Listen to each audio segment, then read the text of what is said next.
अजीजा ने, मैंने आपको आपके भाई आदिल राजा का सलाम पहुंचे। सोल्जर स्पीक्स के ऊपर आपको खुशामदीद कहता हूं। एक खसूसी मेहमान हमारे साथ मौजूद हैं, शाहिद काजी साहब।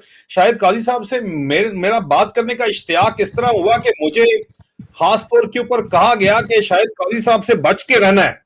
और ये मुझे पाकिस्तान की जो इंटेलिजेंस कम्युनिटी या मिलिट्री इंटेलिजेंस कम्युनिटी के अंदर कुछ दोस्त यार हैं, उन्होंने कहा। तो फिर मैंने कहा यार, इस बंदे से बच के कहने का कह रहे हैं, इसको मतलब है इसके साथ गप लगानी चाहिए, पूछना चाहिए, देखना चाहिए कि मसला क्या है।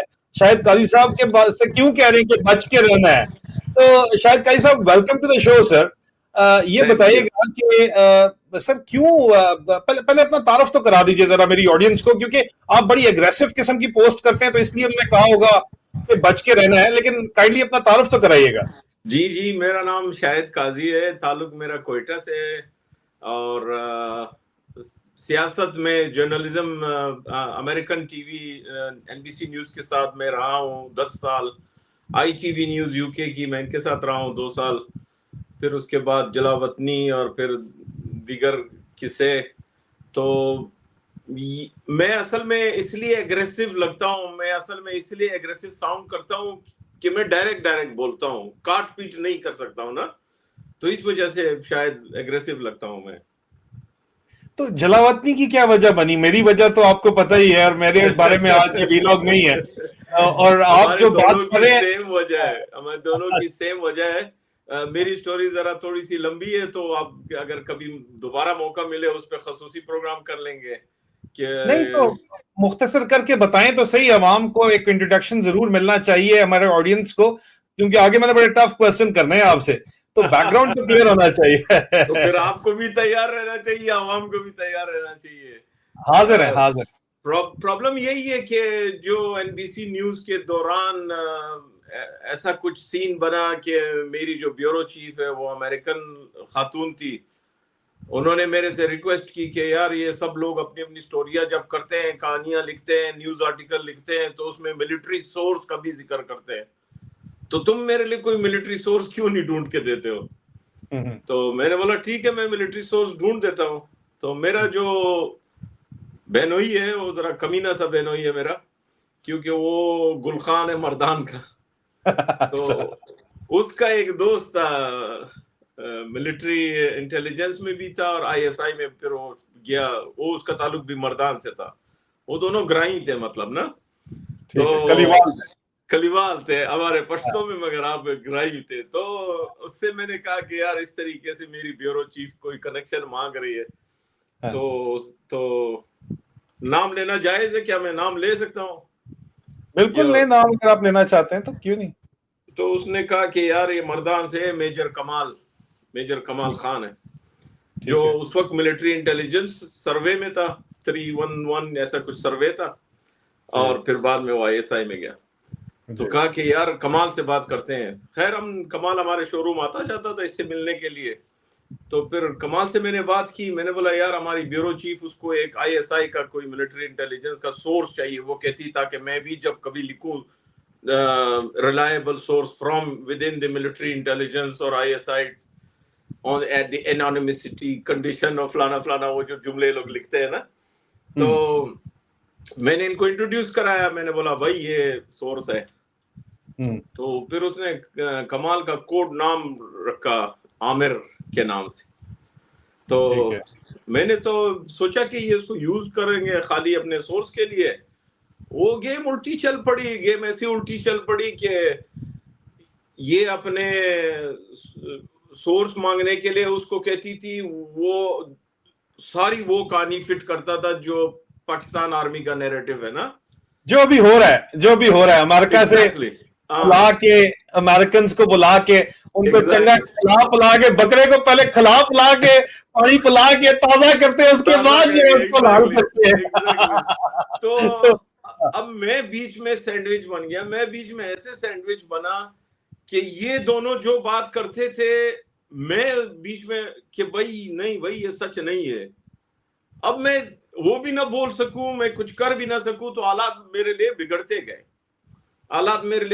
गए। तो फाइनली इन्होंने मेरे से पहले तो सिर्फ और सिर्फ आपको पता है ये पूछते हैं कि यार अमेरिका से कौन सा जर्नलिस्ट आ रहा है, यूके से कौन सा आ रहा है, लेकिन आहिस्ता आहिस्ता इन्होंने हालात खराब करने इस तरीके से शुरू किए कि फलां जो है वो मोसाद का एजेंट है, जर्नलिस्ट की शक्ल में आ रहा है। अच्छा। फलां जो है CIA का एजेंट है, वो जर्नलिस्ट की शक्ल में आ रहा है, तुमने हमारे साथ कोऑपरेट करना है।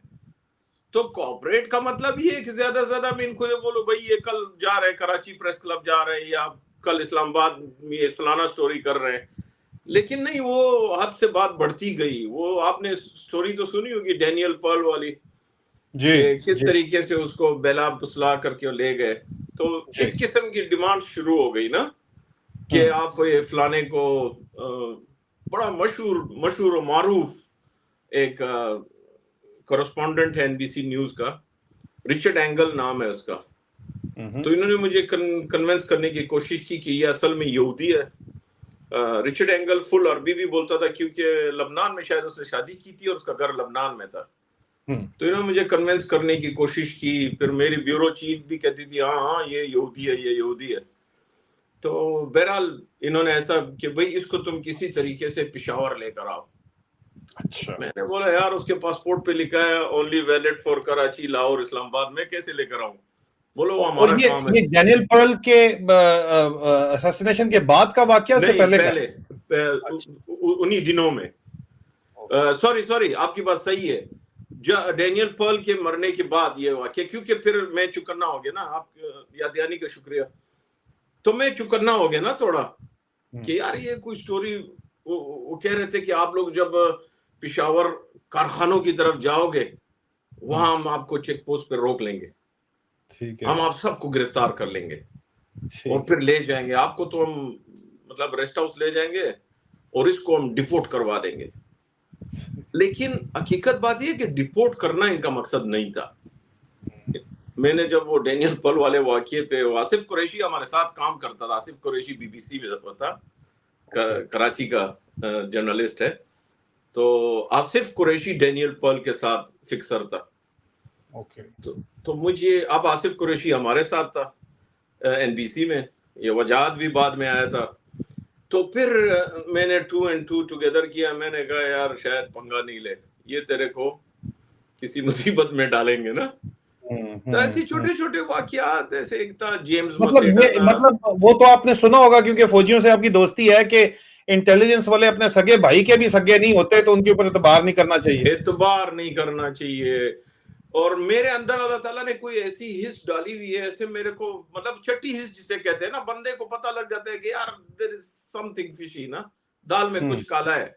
उधर तो दाल ही काली है, वो लोग कहते हैं अक्सर ना, पूरी दाल ही काली है। तो खैर मैं वही तो कह रहा हूँ कि मेरी स्टोरी लंबी, इसलिए शॉर्ट में अगर मैं बताऊं आपको कि बस उधर से फिर मेरे ताल्लुकात खराब होना शुरू हुए, क्योंकि मैं बहाने बनाने लग गया। जब मैं बहाने बनाने लग गया, जो मेरी ब्यूरो चीफ थी वो इनको बता देती थी कि वो शायद was not agreed, he said no that's too dangerous to go और फलाना टू गो ना। तो बस फिर मेरे साथ वही सिलसिला हुआ जैसे अक्सर लोगों के साथ होता है, और तशद्दुद और ये और वो, और कोऑपरेट करोगे और सादे कागजों पे दस्तखत लेना, फलाना फलाना। मैंने जितने लोगों से बात की जो मेरे कॉन्फिडेंस में थे, मेरे एतबारी लोग थे NBC में। मेरा बेस्ट फ्रेंड है अल जजीरा में आजकल, इंग्लिश में कैनेडियन है वो, उससे मैंने मशवरा किया। सबने मुझे यूं बोला, you can not fight with the state, Pakistan army is the state, you can not fight with them. हर एक ने मुझे यही कहा। उन्होंने कहा कि बस जान बचाओ और निकलो इधर से, क्योंकि मैं अपनी जान की मुझे कोई परवाह नहीं थी। मैं आपको सच बात दूं, मुझे कोई परवाह नहीं थी। मेरी बच्चियां जो है ना, एक 3 साल की थी, एक मेरा ख्याल है 6 साल की थी, और मेरी शादी भी मतलब उस हमारे फैमिली में ऐसी हुई कि मेरी वाइफ भी मेरे से काफी उम्र में कम थी। मैंने सोचा कि यार शायद तू तो चला जाएगा, पीछे इनका जो है इस माशरे में फिर गुजारा नहीं हो सकता। आप जानते हैं हमारे माशरे को। तो फिर मैं उनकी खातिर मैंने कहा चल भाई, कमर पे लादा अपना गड्डी और निकल पड़ा ना। वीजे मेरे पास सारी दुनिया के थे, मैं अमेरिका, यूरोप, यूके में उस जमाने में घूमा फिरा हूँ जो जिस वक्त लोग सोच भी नहीं सकते थे ना, मतलब तो मुझे कोई प्रॉब्लम नहीं हुई आने में, और फिर मैं यही सेट हो गया।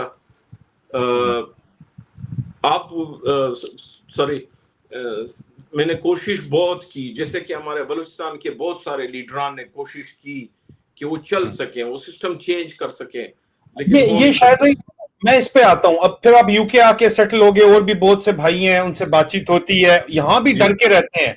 यहाँ भी पहले, इससे पहले के बलूचिस्तान के मसले पे आए, यहाँ भी यूके में भी डर के, क्योंकि यहाँ भी ये पीछे पड़ते हैं, और यहाँ पे अभी मेरे ऊपर हमला हुआ, शहजाद अकबर पे हमला हुआ, पता चला, तो आपको इस किस्म के कोई हमलों का आपको सामना करना पड़ा है यहाँ पे बरतानिया के अंदर? मेरे साथ जी 2-3 इंसिडेंट हुए, सारी पुलिस रिपोर्ट्स मेरे पास है। मेरे घर पे हमला हुआ, फिर पुलिस ने मेरे घर पे, पता नहीं इनका कोई सिस्टम होता है, ब्लू लाइट या ऐसा कुछ करके कहते हैं, उसमें ये होता है कि अगर आपके घर से कोई भी फोन जाए तो वो फौरी लेस देन 5 मिनट में वो आपके घर पर पहुंचते हैं। तो उन्होंने वो मार्कर मेरे घर पे लगाया, तो मतलब बेगैरत इतने थे, इतने बुज़दिल थे, सॉरी मेरी लैंग्वेज आपके वीडियो के लिए, वो इतने बुज़दिल होते हैं, कोई टेंशन नहीं है, वो इतने बुज़दिल होते हैं ना कि नए बाजार से नए हथौड़े खरीद के ना, कि उनके ऊपर वो स्टिकर भी लगा हुआ था प्राइस का, जैसे नहीं पाउंड स्टोर में मिलते हैं जी जी। तो वो थोड़े घर के बाहर आया, थोड़े फेंके, घर का शीशा तोड़ा, गाड़ी के मेरे शीशे तोड़े और भागे। मैं घर से निकल के उनके पीछे भागा, ओए रुको, ओए वो बगैर, तो वो भाग जाते थे। मतलब ऐसे सामने आके लड़ो भी तो कोई बात है ना, मेरे साथ आओ लड़ो मेरे साथ। तो शीशे विशे तोड़ के, गाड़ी के शीशे तोड़ करके, मतलब एक तरीके से बच्चों को अरेस्ट करते थे ना, मतलब बच्चे तो डर जाते हैं, आपको पता है, घबरा जाते हैं कि क्या हो गया। एक दो दफा फिर रोड पे मेरे साथ यही हरकत हुई, मैंने गाड़ी को रोका और 6-7 बंदे, और ट्वीट भी मैंने काफी की उसके बारे में पिछले अपने ट्विटर अकाउंट से, क्योंकि मेरे ट्विटर अकाउंट तो आपको पता है 5 अकाउंट बंद हो चुके हैं ऑलरेडी। मेरे पिछला अकाउंट मेरा 22,000 फॉलोअर्स के साथ था, वो भी बंद हो गया। तो रोड पे भी मेरे साथ ये वाकया हुआ, 7 बंदे आए, उनकी मैंने वीडियो बनाई, तस्वीरें ली, पुलिस को प्रोवाइड की। बात वही पे खत्म आ जाती थी कि तहकीकात कर रहे। आप भी तो यूके में अब रहते हैं, आपको पता है ना, ये तहकीकात कभी खत्म नहीं होती। मैं तो लकी हूं कि आखिरकार 11 लोग अरेस्ट हो गए और 8 जो है वो प्रोसिक्यूट किए जा रहे हैं, लेकिन जाहिर बात है कि मुश्किल हो जाता है यहाँ पे, और मेरे तो उनको बेल भी नहीं मिली, आपको पता है हमारे केस के अंदर, और सीरियस इशू भी है और मेरी और एक्सट्रेडिशन के लिए। लेकिन मेरे ऊपर बात नहीं, आज शायद भाई अब मुझे समझ आ रही है कि आपसे मुझे बात ना करने का मशवरा क्यों दिया गया, कुछ नाम आपने लिए और अब मुझे बात बड़ी वाज़ेह समझ आ रही है कि क्यों कहा गया। सर, बलूचिस्तान का मसला आपकी नजर में, बलूचिस्तान में 2 डेमोग्राफिक चेंज फौज ने की कि जनाब बलूचिस्तान में बलोच तो हमारे कंट्रोल में नहीं है, तो पख्तूनों को वहां पे आबाद किया जाए और उनको सपोर्ट किया जाए, और पख्तूनों ने बड़ी हद तक जो पाकिस्तान की फौजी एस्टेब्लिशमेंट जिसको रियासत बोला जाता है, स्टेट बोला जाता है, उसका साथ भी दिया। लेकिन अब वो साथ देते हुए नजर नहीं आते, अब वो फासला जो है वो इख्तियार करते हुए नजर आते हैं। इस डेमोग्राफिक चेंज का जो मॉडल है, ये इजरायली मॉडल है या कश्मीर का, जो भी मॉडल आप इसको बोलना चाहो, एक तरफ ये इल्जाम लगाया जाता है और दूसरी तरफ बलूचिस्तान का एक एक्चुअल मसला है। आप इस मसले को किस नजर से देखते हैं? दोनों चीजों का खात्मा लगाते हैं, क्योंकि आप पख्तून सेगमेंट को रिप्रेजेंट करते हैं या उनकी नुमाइंदगी करते हैं, लेकिन आपके दोस्त जाहिर बात है बलोच भी होंगे। किस तरह देखते हैं इस मसले को आप?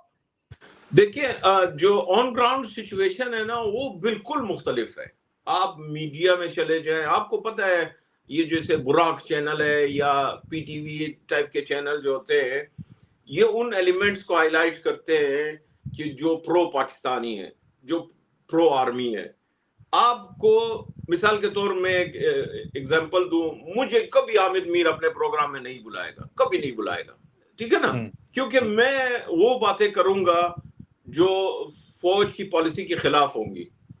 तो मीडिया पे और लोगों को पंजाब में या दूसरे जगहों में मीडिया की जानिब से तासुर दिया जाता है, जैसे अनवार उल हक काकड़ के थ्रू, अनवार उल हक काकड़ के ऊपर भी मैं आपको 1-2 बातें बताऊंगा, या ये जो आजकल नई था, क्या नाम है इसका, तानिया बाज़ई टाइप के लोग, इनको चैनलों से उजागर करना, ये जो आजकल मुशीर बना हुआ है वजीर आला का, ये बाबर यूसुफजई, ये मेरे जमाने में कैंट के अंदर मिलिट्री अकाउंट्स में क्लर्क था। अच्छा। ये क्लर्क था, ये कोआट से आया था, ये इसकी फैमिली कोआट की फैमिली है। तो आपको पता है कि ज्यादातर पश्तूनख्वा वाले आर्मी में और ब्यूरोक्रेसी में ज्यादा हैं। ये वहां पे क्लर्क था। फिर उसने आहिस्ता आहिस्ता, ये जो अपने आप को कासिम खान सूरी कहता है, इसका असल नाम मोहम्मद कासिम है, इसके साथ मिला और फिर कासिम के थ्रू ये क्या नाम है उसका, सरदार यार मोहम्मद रिंद के पाँव में बैठा रहता था। आहिस्ता आहिस्ता करके इसने मिलिट्री एस्टेब्लिशमेंट तक खुद को पहुंचाया, आज मुशीर बना हुआ है। तो कहने का मकसद ये है कि जो बातें मीडिया पे आपको सुनाई दे रही है पश्तूनों के बारे में, या जैसे आपने 2 डेमोग्राफिक्स की बात की, वो बजाहिर तो आपको मीडिया पे और हर जगह नजर आएंगी। ऑन ग्राउंड में आपको सिचुएशन बताता हूँ, मैं किसी भी अपने दोस्त यार को खतरे में नहीं डालूंगा, अपनी फैमिली को खतरे में नहीं डालूंगा। मेरी फैमिली में हाई रैंकिंग पुलिस ऑफिसर्स हैं, मेरे दोस्तों में हाई रैंकिंग पुलिस ऑफिसर्स हैं। आप यकीन करें, हम जब आपस में बैठते हैं, आप उनकी बातें सुने, आप कानों को हाथ पकड़ेंगे। वो किस तरीके से बेजार हैं इस हिकमत अमलियों से, इस फौज की पॉलिसियों से, मगर वो बेचारे बोल नहीं सकते। मैं आपको एक छोटी सी एग्जांपल देता हूँ। जो एएनपी का वजीर है ज़ुमरक अचकज़ई, ये कोयटा कैंट में रहता है। जब ये घर जाता है या वापस आता है, और बाजार में तो खैर खुला है, इसके साथ कम से कम 24 बॉडीगार्ड पिकअप में पीछे बैठे होते हैं। उनमें M16 भी उनके हाथ में होती है, क्लाशनकोव भी होती है, 223 भी होती है, और डाकुओं की तरह उन्होंने अपने वो लगाए होते हैं। ये कैंट के अंदर जाते हैं, मदरसा रोड के ऊपर इसका घर है, और वापस आते हैं। अब इसी रोड पे मेरा दोस्त, वो SSP है पुलिस का, मैं उसका नाम नहीं लूंगा, वो SSP है पुलिस का, जब वो शाम को ड्यूटी खत्म करके घर जाता है, सरकारी उसके पास ब्लू कलर की लैंड क्रूजर है छोटी, उसके साथ एक गनमैन पीछे सरकारी यूनिफॉर्म में बैठा होता है। उसको MP चेक पोस्ट पे रोकते हैं और उसे कहते हैं सर गनमैन अलाउड नहीं है। अच्छा, उसके स्टार नहीं देख रहे हैं क्या भाई? उसके स्टार तुम्हारे ऑलमोस्ट फुल लेफ्ट कर्नल के बराबर है, वर्दी में बैठा हुआ है। तो वो बेचारा, मतलब उसने खुद ये मेरे से बातें की है। उसने कहा कि यार मैं उनसे पूछता हूँ कि भाई इस वर्दी की कोई इज्जत है? नहीं है। नहीं सर, आपकी रिस्पेक्ट हमारे आंखों में है, गन की इजाजत नहीं है। तो कहता है, फिर मैं उसको एग्जांपल्स देता हूँ कि वो जो 2 दर्जन गार्ड लेके फिरता है, जैसे ज़ुमरक टाइप के लोग, ये दूसरे लोग, उनको क्यों इजाजत है? बस सर आप तो जानते हैं, सर आप तो जानते हैं, मतलब और कोई उनके पास। यार एक ऑन ड्यूटी पुलिस अफसर के साथ आप एक गनमैन नहीं छोड़ते हो कैंट में, और आप अपने जो पपेट्स है, जो कठपुतलियां हैं, उनके साथ 2 दर्जन बॉडीगार्ड क्लाशनकोव के साथ कैंट में घूम रहे होते हैं।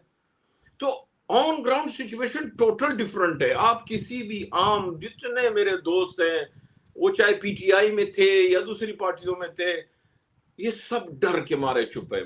जब मैंने ये अपना YouTube चैनल खोला, जब मैंने प्रमोशन अपने दोस्तों को WhatsApp पे भेजी, सब ने मुझे 90% ने मुझे कहा, काजी साहब आप जानते हो हम तो बोल नहीं सकते, हम जो है मतलब वो एक अननोन अकाउंट से आपका लाइक और वो किया करेंगे, यहाँ हालात बहुत खराब है। ये पश्तूनों की मैं बात कर रहा हूँ। बलूच तो चलो बेधड़क उसको लाइक भी करते हैं या जो भी करते हैं, पश्तूनों की ये हालत बन गई है कि वो बेचारे इतने डरे हुए। ये मेरा आपसे अगला सवाल है कि पश्तूनों ने जो पंजाबी पॉलिटिकल एस्टेब्लिशमेंट है और जो मिलिट्री एस्टेब्लिशमेंट है, क्योंकि पंजाब का सबसे ज्यादा लोग हैं तो सबसे बड़ा उनका डोमिनेंट, वहां पे थॉट प्रोसेस भी उन्हीं का डोमिनेंट है, जो Punjabi political and security establishment को अनेबल किया पश्तूनों ने बलूचिस्तान के अंदर, खासतौर के ऊपर, के PK में भी GT रोड के पठानों ने यही किया, उनको उसका क्या सिला मिला है शायद काजी साहब? आपने लफ्ज इस्तेमाल किया अनेबल, एनेबल, उनको उनके हाथ मजबूत किए हैं, उनके हाथ मजबूत किए हैं, जो इनेबल किया, इनेबल किया, उनको हाथ मजबूत किए आपने, फौज के हाथ मजबूत किए आप लोगों ने, मजबूत किए हैं। देखिए, मैं जाती तौर पे ऐसे लोगों को जानता हूं जिन्होंने एक राहदारी जिसे हम कहते हैं, नॉन ड्यूटी पेड कस्टम गाड़ी जो होती है, उसकी एक राहदारी ISI या MI से लेने के लिए इन्होंने उनका साथ दिया है, सिर्फ एक राहदारी के लिए। मैं एक ऐसे इंसान को जानता हूं कि जो मशहूर है कि अफगानिस्तान के तालिबान मुल्ला मोहम्मद उमर के जितने असासे या जितने पैसे उसके पास थे, वो मतलब वो इस बंदे के पास थे जो कोयटा में रहता है, ठीक है ना। कोयटा में अगर आप उसकी जायदाद, बिल्डिंगे, उसके बागात देखो ना, तो आपको यकीन नहीं आएगा, इतना अमीर कबीर आदमी है वो, पश्तून है मिसाल, ठीक है ना। वो बॉर्डर से वेस्ट से प्राडो लेकर आया, और उस जमाने में ब्रिगेडियर था ISI का सदीक, ब्रिगेडियर सदीक, उससे उसने राहदारी ली, परमिट लिया। अब मैं उसकी कोई लीगल वैल्यू तो नहीं होती ना, वो आपको लिख के दे देते हैं ये हमारा सोर्स है, इसको गुजरने दो, गाड़ियां गुजर जाती हैं। ये फैसल नसीर भी आपके पास, फैसल नसीर भी कोयटा में आपके पास सेक्टर कमांडर था, इस पे इंक्वायरी थी डर्टी हैरी के ऊपर कि नॉन कस्टम पेड गाड़ियों का कारोबार कर रहा था, पूरे पाकिस्तान में भेज रहा था। मैं बताता हूं कौन कारोबार कर रहा था, मैं बताता हूं आपको, वो भी बताता हूं। मेरा शोरूम था कोयटा में, अभी भी है। तो मैंने इससे सवाल किया, मैं इसका नाम नहीं बोलूंगा, मैंने सवाल किया, मैंने कहा यार आपका ये कोई दौलत का हिसाब है, कोई अरबों खरबों होगा? बोला अल्हम्दुलिल्लाह, दाढ़ी भी है, बड़ा जबरदस्त। तो मैंने बोला यार समझ नहीं आई कि जो गाड़ी आप उस जमाने की मैं बात कर रहा हूँ 20 लाख रुपए में, 25 लाख रुपए में खरीद सकते हो, तो आपको जरूरत क्या है ये 7 लाख की प्राडो वहां से ला करके वेट से और फिर ये राहदारी बनाना? बोला तुम नहीं समझोगे काजी साहब। मैंने बोला क्यों? बोला इसका अपना एक रोब होता है, इसका अपना एक स्टाइल होता है। तो अब अंदाजा करो यार, आप अंदाजा करो, एक आदमी के पास 1 खरब रुपए पड़े हो बैंक में, और वो सिर्फ वो क्या बोलते हैं आप लोग पंजाबी में भी, एक अपना टोर जमाने के लिए, अपनी मुर्गी के लिए अगले की कौम की भैंस मार रहे हैं आप। बिल्कुल बिल्कुल सही बोला, बिल्कुल सही बोला। तो ये इस किस्म के पश्तून जो है, इसी तरीके से मनी एक्सचेंज वाले हो गए, इसी तरीके से हुंडी वाले हो गए, हवाले वाले हो गए, गैर कानूनी जो चालिया का कारोबार करते हैं, जो पान पराग जो आता है इंडिया से, जो उसका काम करते हैं, जो स्मगलिंग का काम करते हैं, गाड़ियों के पार्ट्स लाना, इंजन लाना, टायर लाना, गाड़ियां लाना, ये सब उनकी ताकत है, क्योंकि इसके बदले उनको आसानी से स्मगलिंग की इजाजत, हुंडी की इजाजत, हवाले का इजाजत, इलीगल मनी एक्सचेंज सेंटर्स खोलने की इजाजत, इलीगल तामीरात करने की इजाजत, इन सब के बदले उन पश्तूनों को, वो पश्तून फौज को कंधा देते हैं, इन सब मराहत की वजह से। आप किसी बलोच को देख लो, कोयटा में कोई बेचारे को इन्होंने इजाजत दी है कि तुम रात को 20 ट्रक चमन से कोयटा पहुंचाओ, सारे गाड़ियों की इंजन, गाड़ियों के पुर्जे, टायर, बैटरियां, कंप्यूटर्स, ये लोड होके आती है। एक ट्रक का मेरे दोस्तों ने हिसाब बताया कि एक ट्रक में तकरीबन 80 लाख का सामान होता है, तो एक रात में 16 करोड़ रुपए का माल अंदर आता है, फिर वो जाता है पूरे पंजाब में, सिंध में, हर जगह फैलता है ना। अब अंदाजा करो, तो वो लोग हैं जो इनेबल करते हैं, जो उनको पावर देते हैं, जो उनका साथ देते हैं, क्योंकि उनके अपने बेनिफिट्स आ रहे हैं। उनको स्मगलिंग की इजाजत मिली हुई है, उनको 2 नंबर इमारतें बनाने की इजाजत दी हुई है। कोयटा के मौजूदा हाई कोर्ट में बैठे मौजूदा जस्टिसों ने गैर कानूनी तामीरात की हुई है। मैं इनके नाम लेना शुरू करूं तो मेरा ख्याल है कि कल तक तो मैं रहूंगा भी नहीं। ऐसे तो शायद भाई साहब इसका मतलब है कि फौज के हाथ मजबूत जो है, वो जो फौज की पॉलिसी हमेशा से रही है कि यहाँ पे पख्तूनों को लाके उनको सपोर्ट करके बलोचों के खिलाफ खड़ा किया जाए, डिवाइड एंड रूल किया जाए, जो कि कॉलोनियल साम्राज्य पॉलिसी थी, वो कामयाबी से आज दिन तक चल रही है? नहीं सर, कोई कामयाबी नहीं है उसकी। मैं आपको मिसाल देता हूँ कामयाबी क्यों नहीं है। ज्यादातर जो पश्तून, जो लोकल पश्तून है बलूचिस्तान के, लोकल, ज्यादातर की जो है शादियां बलोचों में, बलोचों की शादियां उन खानदानों में, उनमें रिश्तेदारियां हैं, तो वो कभी भी ये नहीं सोचेंगे, जो लोकल पश्तून है, मैं बार बार ये लफ्ज इस्तेमाल कर रहा हूँ, वो कभी भी ये नहीं सोचेंगे कि मैंने बलोच को नुकसान पहुंचाना है या मैंने बलोच के खिलाफ खड़ा होना है। ये कितना भी जोर लगा ले, कितना भी जोर लगा ले, कभी जान अचकज़ई टाइप के लोग शुरू हो जाते हैं, कभी महमूद खान अचकज़ई टाइप के लोग शुरू हो जाते हैं, ये डिवाइड एंड रूल वाली पॉलिसी को प्रमोट करने के लिए। एक जमाने में मैं मंजूर पश्तीन से बातें करता था, मेरी गपशप थी, जब उसने किला सैफुल्लाह में आ करके ये बयानात दिए पीटीएम वालों ने कि पश्तून इलाके जो है उसको खैबर पश्तूनख्वा के साथ मिला दिए, मेरे इख्तलाफात शुरू हो गए। मैंने बोला भाई इधर डिवाइड वलाइड वाला चक्कर नहीं लाओ, हम पश्तून और बलोच अगर एक घर है, आधा बलोच है आधा पश्तून है। मैं उस वक्त से इनसे 2014 से लड़ता हुआ आ रहा हूँ। 2014 से 2018 तक मेरा ताल्लुक था मंजूर पश्तीन के साथ, लेकिन इन बातों पे फिर मैंने उसको भी मतलब वो कर दिया, रद्द कर दिया। मैंने कहा पश्तून और बलोच की बात इधर नहीं करो, पश्तून और बलोच एक हैं। ये पॉलिसी उन से चल रही है।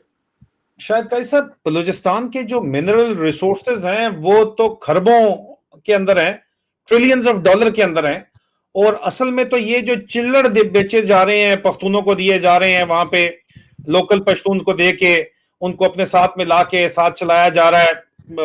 एफसी के अंदर भी, बलूचिस्तान की फ्रंटियर कोर जो है उसके अंदर भी आपको पख्तून मिलेंगे, वो खैबर पख्तूनख्वा से आते हैं, ठीक है, वहां से, हाँ, वो वहां से आते हैं। पंजाबी मिलेंगे आपको और पख्तून मिलेंगे, ठीक है। अब जो बलोच आप मिलेंगे वो भी इधर के डेरा गाजी खान के। मैं एक दो बलोचों से मिला हूं एफसी वालों से, वो ये डेरा गाजी खान के। बिल्कुल। तो ये तो classic divide and rule principle तो वो यूज कर रहे हैं, लेकिन असल में तो जो स्टेट जिसके ऊपर फौजी माफिया का कब्जा है, उसके ऊपर तो खरबों के असासे हैं, जो वो डायरेक्ट चाइना को और कनाडा को, बारों बार दुनिया को, अभी अमेरिका को ऑफर कर रहे हैं। तो ये जो सिचुएशन है सर, इस सिचुएशन के अंदर बारों बार ये अपना सौदा कर रहे हैं, और बाहर से ही जो है ये अपना सारे का सारा जो इनका सिस्टम है वो जबरदस्त चल रहा है। तो ये तो एक मॉडल वर्क्स फॉर देम। तो इसका मतलब है क्या, वो कामयाबी से अपना जो है काम जारी रखे हुए, उनको कोई फर्क नहीं पड़ता। तो सर आप अगर तारीख को देखें ना, ये जो रेकोडेक का किस्सा था, एक एक एक इनका एग्रीमेंट कैंसिल हुआ, इनके ऊपर केसेस हुए, दूसरा हुआ, ये तो अभी तक कोई भी कामयाबी से नहीं चला है। ठीक है, मिनरल पर बलूचिस्तान की ये चुरा रहे हैं, बाहर भेज रहे हैं, और बलूचिस्तान का जो कोयला जाता है उसमें फौज का बहुत बड़ा हिस्सा होता है। मेरे 3-4 दोस्त हैं जिनकी अपनी कोल माइंस हैं, संजावी में, दुकी में, लोरलाई के पास, ये इवन मुस्लिम बाग में, उनके मुस्लिम बाग में तो सॉरी क्रोमाइट के, उनके जो बकायदा उनसे पर ट्रक टैक्स लिया जाता है सिक्योरिटी के नाम पे, क्या मैं सिक्योरिटी नहीं दोगे तो तुम्हारे को ये मार देंगे, फलाना कर देंगे।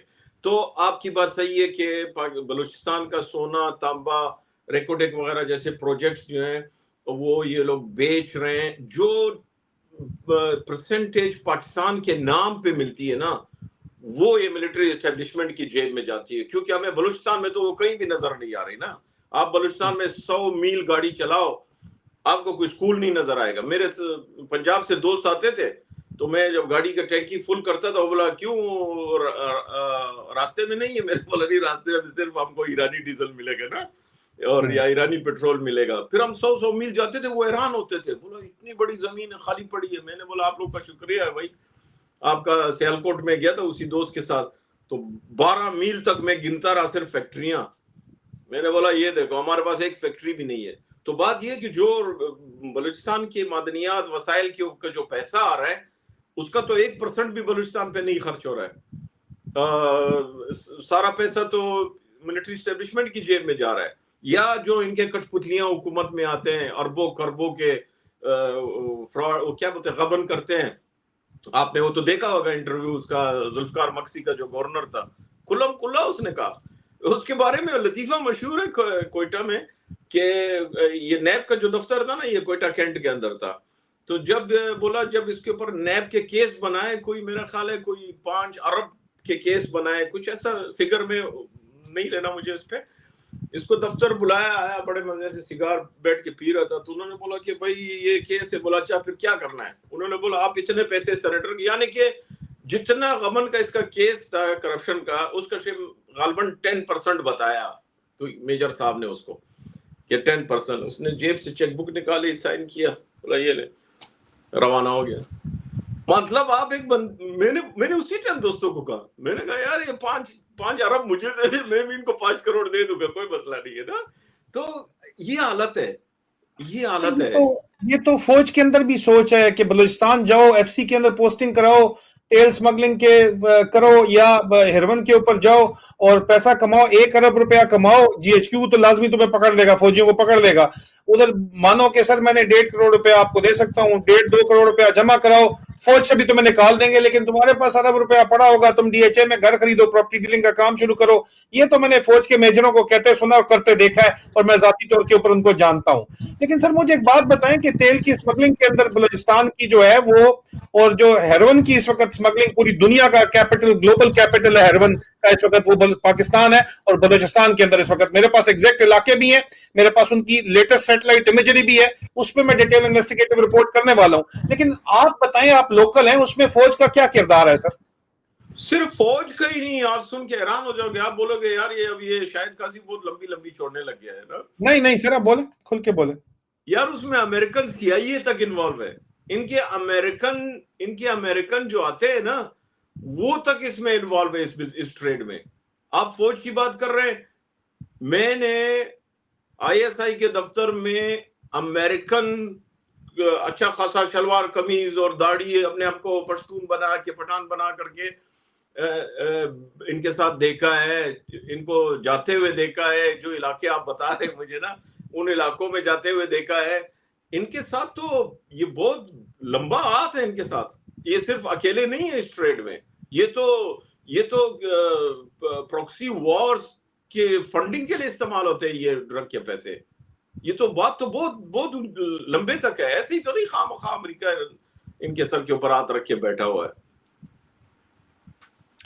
और उसमें फिर जिस अफसर का जितना चल जाए दाव, वो अपने जेब भी भरता है, जारी बात है। भाई मेन सवाल ये है अपना आदिल भाई, मेन सवाल ये है कि एक बंदा मोटरसाइकिल पे एक टायर लेकर के आ रहा है, चमन दाखिल होने की कोशिश कर रहा है, वो उसको तो आप रोक लेते हो। ये जो 10 ट्रक रात को निकल रहे हैं भरे हुए, आप इसको क्यों नहीं रोक रहे हो? अच्छा, अब खुदा जाने उस ट्रक में ऊपर टायर पड़े हैं, नीचे पता नहीं 2 टन हेरोइन पड़ी हुई है, हमें क्या पता है। बात ये है ना, जब क्लियरेंस मिलती है तो क्लियरेंस मिलती है। एक जमाने में पूरा नाम मुझे उसका याद नहीं, एक जमाने में कोर कमांडर कराची उस्मानी साहब जो है, ठीक है, मुजफ्फर उस्मानी जी, उनके साथ वजीरिस्तान का एक मेजर था, एसएसजी कमांडो, उसका लास्ट नेम वजीर मेरे को याद है, बाकी मैं भूल गया उसका नाम। उसका नाम वजीर था। मेरे को एक दूसरे दोस्त की मार्फत वो मिला, उसने मुझे बोला यार मेरा एक काम करना है। मैंने बोला बोलो हुक्म करो। ये कोर कमांडर के साथ जो अटैच होता है, मुझे उसका रुतबा नहीं मालूम, लेकिन जब तक जी एडीसी स्टाफ ऑफिसर था नहीं, वो सारी सिक्योरिटी उसके हाथ में थी, कराची कोर सिक्योरिटी ऑफिसर था। ठीक। तो कमांडो मेजर था, एसएसजी यूनिफॉर्म में होता था, वजीर नाम था उसका। तो मेरे किसी दोस्त के थ्रू मिला, उसने तारुफ कराया होगा कि मेरा दोस्त है, क्वेटा का है और ऐसा गाड़ियों का काम करता है, फलाना करता है। तो उसने मुझे कहा कि यार मुझे एक सर्फ चाहिए गाड़ी क्वेटा से, वहां से। मैंने कहा ठीक है ले आऊंगा, मिल जाएगी। कहता है कि आप ऐसे करो, अभी मौजूदा वजीर है बलूचिस्तान गवर्नमेंट में, उसका मैं आपको नाम बता रहा हूँ। बोला आप ऐसा करो, वो गाड़ी जो है वहां से वेस्ट से, इसका नाम है वजीर अब्दुल खालिक अचकजई, ये रिटायर कैप्टन है आर्मी का। अच्छा। अब्दुल खालिक अचकजई रिटायर कैप्टन है आर्मी का। बोला ये गाड़ी तुम उसके घर ले जाना, नॉन ड्यूटी पेड गाड़ी है, ठीक है। मैंने वो गाड़ी वेस्ट से सौदा वोदा मैंने किया। मैंने उस बंदे को बोला, हम लोग लगड़ी बोलते हैं जो डिलीवर करते हैं गाड़ियां, मैंने लगड़ी को बोला ये इसको अब्दुल खालिक, कैप्टन अब्दुल खालिक के घर पहुंचा दो। गाड़ी कैप्टन अब्दुल खालिक के घर खड़ी थी। इस मेजर ने मुझे कराची से, कराची एक्साइज ऑफिस की नंबर प्लेटें, कंप्यूटर की स्लिपें, गाड़ी की बुक मेरे को टीसीएस में भेजी। यानी कि गाड़ी नॉन ड्यूटी पेड थी, कराची में रजिस्टर हो गई, इसका नंबर प्लेट, कागजात और सब चीजें मुझे टीसीएस में आ गई। बोला अब ये लगा के इस प्लेटो को, ये गाड़ी मेरे को कराची में चाहिए। तो मैंने कहा ठीक है। मैंने फिर दोस्त के साथ गया, ये गाड़ी वहां से चमन से ड्राइव करके हम ले कोयटा ले आए। वहां से जब आप गाड़ी लाते हो, आप उसका लाजमी ऑयल फिल्टर चेक करते हो, क्योंकि वो बड़े अरसे से वहां खड़ी होती है। गाड़ी का सर्विस मर्विस ऑयल फिल्टर करा। मैंने उनको फोन किया, मैंने कहा यार मैं ड्राइवर के हाथ गाड़ी भेज रहा हूँ, एक प्रॉब्लम है कि जो उथल में कोस्ट गार्ड का चेक पोस्ट है, वहां ये गाड़ियों का कागज मागज पूछते हैं, तो कोई मसला तो नहीं होगा। उसने कहा कि नहीं यार, आप ड्राइवर को छोड़ो, आप खुद आ जाओ, यहाँ बैठेंगे, गप्पे शप्पे भी मारेंगे और बातें भी करेंगे। मैं उथल कोस्ट गार्ड को फोन कर दूंगा, वहां आपको टी ब्रेक मिलेगा, आप टी ब्रेक करना। और अच्छा, मैं ऐसे हैरान हो गया ना, मैंने कहा कि भाई ये कहता है कि वहां आपको टी ब्रेक मिलेगा, और मैंने उसको ये कहना है कि यार ये मेरा दोस्त कोयटा गया है, वहां से बॉर्डर से इसने गाड़ी में नए टायर डाले हैं और ये वापस आ रहा है, तो ऐसा ना हो रास्ते में इसको कोई प्रॉब्लम हो। मतलब ये उसने कहा कि मैं इसको नहीं बोलूंगा स्मगल्ड गाड़ी और फलाना है। बहरहाल make the long story short, मैं खुद अपने ड्राइवर के साथ आया उथल कोस्ट गार्ड पे। नहीं, कैप्टन आहद बैठा हुआ था। मैं फर्स्ट टाइम जिंदगी में वो शीशे वाले, वो चमकीले शीशे वाले दरवाजे में दाखिल हुआ। मेरा हमेशा से ये शक होता था, आम कोयटा वालों के शक होता है, सिपाही आपसे गाड़ी के कागजात लेता है, उस कमरे के अंदर जाता है, तो लोगों में तासुर ये था कि इनके पास एक कंप्यूटर लगा हुआ है जिसमें लोग चेक करते हैं गाड़ी के कागजात। यार मैं कसमें नहीं खाता, मैं आपको झूठ नहीं बोल रहा हूँ, मेरी जुबान पे यकीन करें। मैं फर्स्ट टाइम उस कमरे के अंदर गया, कैप्टन आहद साहब ऐसे वो झूलने वाली कुर्सी के ऊपर बैठे हुए थे, एसी लगा हुआ था, उथल में बड़ी गर्मी होती है, सामने टीवी स्क्रीन था। और पता नहीं उस जमाने में तो ये चीजें भी नहीं थी जो आजकल नेटफ्लिक्स ये चीजें चल रही है, इंडियन फिल्म चल रही थी उसके ऊपर। मेरे सारे वो ख्यालात उड़ के, मैंने बोला अरे हम तो समझते थे कि इधर कंप्यूटर कागज चेक होते हैं और सीपीसी और एपीएल पता नहीं किस किस को फोन होते हैं ना। कैप्टन साहब ने बोला बैठे बैठे आपका फोन आया था कोर कमांडर हाउस से तो आपको कोई तकलीफ तो नहीं हुई रास्ते में? मैंने कहा नहीं, चाय आया, बिस्किट आया। अच्छा, बोला आपको कोई तकलीफ तो नहीं हुई? मैंने कहा नहीं। बोला कितने में मिले टायर आपको? वही वाली स्टोरी। मैंने बोला टायर बड़े अच्छे मुझे सस्ते मिल गए पर टायर। मैंने कंपेयर टू कराची मैंने 24,000 रुपए पर टायर बचाए। बोला ये तो बड़ा जबरदस्त है यार, तो आप अपना फोन नंबर दे, कभी हमें भी जरूरत होगी। आप यकीन करो, ऐसे इज्जत से चाय शाय पिला करके फिर मैं वो गाड़ी लेकर गया कराची। ऐसी हजारों तो नहीं, ऐसी दर्जनों स्टोरियां है मेरे पास। शायद काजी साहब ये ज़हनी गुलामी है कि आप पूरा बलूचिस्तान समझता है कि अंदर पता नहीं केड़े कंप्यूटर सिस्टम, पूरा पाकिस्तान समझता है कि ये कितने एडवांस्ड अंदर बैठे हुए फौजी, लेकिन अंदर यही काम चल रहा है जो आपने बताया, टी ब्रेकें चल रही हैं, चल रहा है सिस्टम। एक ज़हनी गुलामी के अंदर जो है वो खौफ के बुत बना के ये जो निजाम चल रहा है, ये आपको क्या लगता है कब तक चलेगा? जो लेटेस्ट सिचुएशन है, अब जाफर ट्रेन एक्सप्रेस में फौजी बैठे हुए थे, जो पुराना अटैक हुआ और जो अब 24 तारीख को हुआ है कैंट के अंदर हुआ है, और जिस तरह के अटैक्स हो रहे हैं इस वक्त, हालात ये हैं कि जो मेरी इतलात है, मुझे बताइएगा अगर मैं गलत कह रहा हूं, तो कैंट और जो गैरिजन, जो किले बनाए हुए इन्होंने, चौकियां बनाई हुई है, उससे शाम के वक्त के बाद बाहर निकलता ही कोई नहीं है फौज का बंदा, पुलिस नहीं निकलती, 100% नहीं निकलता। तो ये निजाम फिर कब तक चलेगा? लगी होती है पुलिस के, एक दो पुलिस स्टेशन है, हना पुलिस स्टेशन है, और इस तरफ ये किली नासरान है कैंट के अंदर। किली नासरान के रास्ते पे यहाँ पुलिस की पिकेट लगी होती है। ये पुलिस वाले बेचारे तो आपको पता है कुर्बानी का बकरा बनते हैं, उनको तो ड्यूटियां लगी होती हैं। बाकी जो है आपकी बात 100% सच्ची है कि रात के टाइम अब ये इनका निकलना बंद हो गया है। और पता नहीं कोई दूसरा सवाल था, मैं भूल गया। हाँ, मैं जवाब उसका देता हूँ। सबसे ज्यादा क्रेडिट मैं, देखो मेरे बहुत इख्तलाफात थे इमरान खान के साथ, मेरे बहुत इख्तलाफात थे, एक क्रेडिट मैं उस बंदे को देता हूं कि पाकिस्तान की हिस्ट्री में किसी ने फौज को और फौज के कारनामों को इतना नहीं एक्सपोज किया जितना इमरान खान ने किया, और किसी ने नहीं किया। ये पीपल्स पार्टी वाले 2-2 बार 3-3 बार इक्तदार में आए, नवाज शरीफ वाले 2-2 3-3 बार इक्तदार में आए, लेकिन हर बार चुप करके बैठ गए।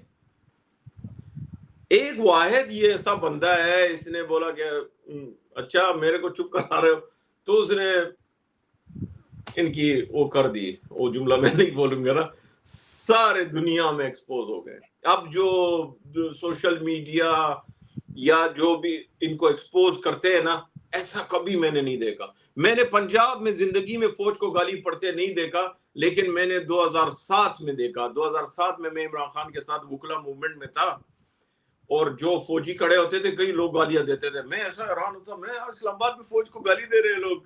तो ये क्रेडिट इमरान खान को जाता है इस वजह से। क्या इमरान खान बलूचिस्तान का मसला हल कर सकते हैं अगर आजाद होकर वजीर आजम बन जाए तो? यार मैं तो इसी खुशफहमी में मैंने इमरान खान को ज्वाइन किया था ना, मैंने इसी खुशफहमी में ज्वाइन किया था। उस वक्त तो वन पेज हो गया ना, बाजवा आपने घेर लिया, उसने घेर लिया। अब जो इमरान खान आएगा, जिसकी आंख तक इन्होंने जाया की है इस फौज ने, और जिस तरह वो निकाले जाने के बाद उसने कहा था मैं खतरनाक हो जाऊंगा, और अब जो उसकी फिलॉसफी है, जो उसके मतलब इन्होंने पूरा जोर और प्रेशर लगा लिया और सौदा नहीं कर रहा, डील नहीं कर रहा। अब जो इमरान खान आएगा वापस पावर में इंशाल्लाह, और अगर वो पावर में आता है तो क्या अब जो इमरान खान है उसके ऊपर बलोच एतबार करेगा और वो बलोच का मसला हल कर सकता है? और बलोचिस्तान के मसले का हल है क्या सर? सर बलूचिस्तान तो उस जगह तक पहुंच गया है मेरी राय में कि अब बलूचिस्तान का सिर्फ और सिर्फ आजादी चाहिए। बलूचिस्तान को इस नहज तक इन्होंने पहुंचा दिया है कि अब बच्चा नफरत करता है। यार आप किस छोटे से बच्चे, आप जाओ मेरे साथ बाय रोड चलो, किसी बलोच इलाके में चलते, किसी बच्चे को भी रोको तो वो भी पाकिस्तान मुर्दाबाद ही बोलेगा आपको।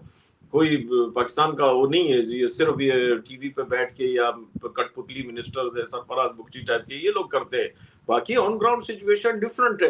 लोग इस हद तक पहुंच गए कि वो बोलते हैं अब हमने रहना ही नहीं, हम भूख से मर जाए कोई बात नहीं, लेकिन हमें आजादी चाहिए।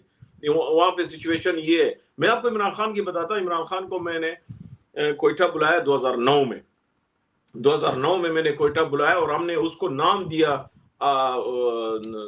जैसे नहीं आगाज याकूब के बलूचिस्तान टाइप का नाम दिया हम लोगों ने। वो मेरे उस वीडियो में भी है जो मैंने अभी लेटेस्ट किए। वाहिद तकरीर का मैं आपको हवाला देता हूँ। बलोच रिपब्लिकन पार्टी का सेक्रेटरी जनरल था, उसे भी हमने बुलाया था। उसके ये अल्फाज थे, उन दिनों की बात है, उसके ये अल्फाज थे, ये 2009 की बात है सर। 2009 में उसके अल्फाज थे, वो कहता है ना हम पाकिस्तान को मानते हैं, ना हम पाकिस्तान के आईन को मानते हैं, ना हम नवाज शरीफ को मानते हैं, ना जरदारी को, ना फौज को। हमारी एक थोड़ी सी उम्मीद, ऐसे उसने उंगली से कहा, एक थोड़ी सी उम्मीद इस बंदे से है, इमरान खान से। तो आप यकीन करें कि वहां लोगों की आंखों में आंसू आ गए कि यार ये कैसी बात इसने कर दी। तो ये इतनी बड़ी बात थी उन दिनों में कि आदमी बोले कि यार ये बंदा जो पाकिस्तान से ना आईन को मानता है ना कुछ ना, और ये कह रहा है कि हमें इतनी सी उम्मीद इस बंदे से है कि ये हल कर सकता है इस मसले को। लेकिन फिर वही हुआ, फौज और काफ लीग और सारे लोटे छोटे सारे भर्ती होने शुरू हो गए। मेरी इमरान खान की लड़ाई इसी बात पे शुरू हुई। मैंने बोला यार ये इसको दिन रात हम इन लोगों को गालियां देते हैं, तुम इनको पार्टी में ले रहे हो, किसी को सदर बना रहे हो, किसी को क्या बना रहे हो। बोला शायद तुम्हें सियासत की समझ नहीं है। मैंने बोला मेरे को मुनाफकत की बहुत अच्छी समझ है, मेरे को सियासत नहीं आती है। बोला नहीं ये इलेक्टेबल्स है फिल्म। मैंने बोला यार बस फिर मेरा और आपका गुजारा नहीं, अगर आपने इलेक्टेबल्स पे ही चलना है। वो तो कीमत इमरान खान खुद अदा कर रहे हैं। इस 3 साल से मैंने लोगों को यही कहा, मैं जेल में बैठ के सोच रहा हूँ कि यार जो लोग मुझे बातें करते थे वो सच कहते थे। आज कहाँ है सारे डब्बू शब्बू, कहाँ है आज ये सारे, कहाँ चले गए? वक्त कम है और बातें बहुत ज्यादा हैं, तो हम उम्मीद करते हैं कि सिलसिला, और कमेंट्स में अजीज़ान आप भी बताइएगा कि सिलसिला कंटिन्यू रहना चाहिए, क्योंकि एक मालूमात का खजाना है शायद काजी साहब के पास और हमने तमाम बातें जाननी है। लेकिन आज के पॉडकास्ट में ऑलरेडी 45 मिनट्स हो गए हैं, तो मैं चाहूंगा कि यहाँ पे इसको पार्ट 1 समझ के रोका जाए, और बहुत से मसले हैं जो बातें हैं उनके ऊपर शायद काजी साहब से जो है वो हम बातचीत करें। लेकिन शायद काजी साहब ने अपना भी यूट्यूब चैनल बनाया है जिसके ऊपर वो अपनी जो है वो बातचीत सामने रखते हैं। तो शायद काजी साहब आपको अगर हमारे जो नाजरीन हैं वो ढूंढना चाहें, लिंक हम डिस्क्रिप्शन के अंदर डाल देंगे, लेकिन आप खुद भी बता दें कि सोशल मीडिया पे आपको कहां पे जो है वो फॉलो किया जा सकता है, सब्सक्राइब किया जा सकता है। सर सोशल मीडिया ट्विटर पे मेरा अकाउंट तो काजी शाहिद 786 @काजी शाहिद 786 है। यूट्यूब पे है द अनम्यूटेड वॉइस शाहिद काजी, उसके ऊपर है। और आपके आपकी आपके कंधे पे रख के मैं ये बोलना चाहता हूँ कि मेरा अगला प्रोग्राम बलूचिस्तान के बारे में है। कि जो ये लोग जो मीडिया पे आके ट्विटर पे आके कहते हैं ना, ये बलूच लड़कियां, ये देखो ये दहशतगर्द है, ये बंदूकें, ये ट्रेनिंग दिखा रहे हैं वीडियो की, तो मैं उनको बोलना चाहता हूं कि ये क्यों मजबूर हुई है। जो पीसफुल प्रोटेस्टर्स है, मारंग है या समीदीन है या बीबो है, उनको तो तुम लोग जेलों में डाल देते हो। फिर जब लोग मजबूर हो के पहाड़ों का रुख करते, फिर तुम उनको पुरानी तस्वीरें लगा कि ये देखो ये वहां पे खड़ी थी, ये फलाना था। आज भी मैंने एक ट्वीट का जवाब दिया है। मैंने बोला अगर तुम इस तरीके से पुरानी तस्वीरें लगाओगे तो फिर तो शहीद अकबर बुख्ती भी जिना के साथ खड़ा था, हाथ मिला रहा था। फिर तो डॉक्टर अला नजर भी मेडिकल का गोल्ड मेडलिस्ट डॉक्टर था, स्टूडेंटों के साथ खड़ा था। ये तो तुम लोग मजबूर करते हो लोगों को क्यों पहाड़ों पे चले जाए। वो क्यों पहाड़ों पे जाती है। सॉरी आपका टाइम ज्यादा ले लिया। नहीं नहीं शायद भाई, बिल्कुल ठीक है। और अब अजीज़ान मन लिंक्स शायद काजी साहब के सोशल्स के, उनके यूट्यूब के खास तौर के ऊपर डिस्क्रिप्शन के अंदर मौजूद है। मैं आपसे रिक्वेस्ट करूंगा कि उनका चैनल सब्सक्राइब करें। बातें शायद पाकिस्तान में, पंजाब में लोगों को कड़वी लग रही हो, लेकिन ये हकीकत जानना बहुत जरूरी है। मसले का हल तभी हो सकता है जब मसला आपको पता हो। आपको मसला हमेशा जीएचक्यू के लेंस से दिखाया गया और बताया गया है, लेकिन मेरे ख्याल में अब तो वक्त आ गया है कि हकीकत क्या है वो जानी जाए, और इसलिए ये सिलसिला जो है वो चलाया जाए। बहुत बहुत शुक्रिया शायद काजी साहब आपका। कोई बात नहीं, आखिरी जाते जाते हजरत उस्मान का एक कॉल बोलता हूँ इन लोगों के लिए जो आपने कहा ना हमें जानना चाहिए। तो उन्होंने फरमाया था कि if you don't know the sin you will fall into it. तो अगर आपको एक चीज पता ही नहीं है तो आप उसके अंदर गिर जाएंगे। तो पता होना चाहिए। आप बेशक अदील से इख्तलाफ करो, शायद से इख्तलाफ करो, लेकिन जानो तो, सवाल तो उठाओ कम से कम। शुक्रिया बहुत बहुत। बहुत शुक्रिया शायद काजी साहब।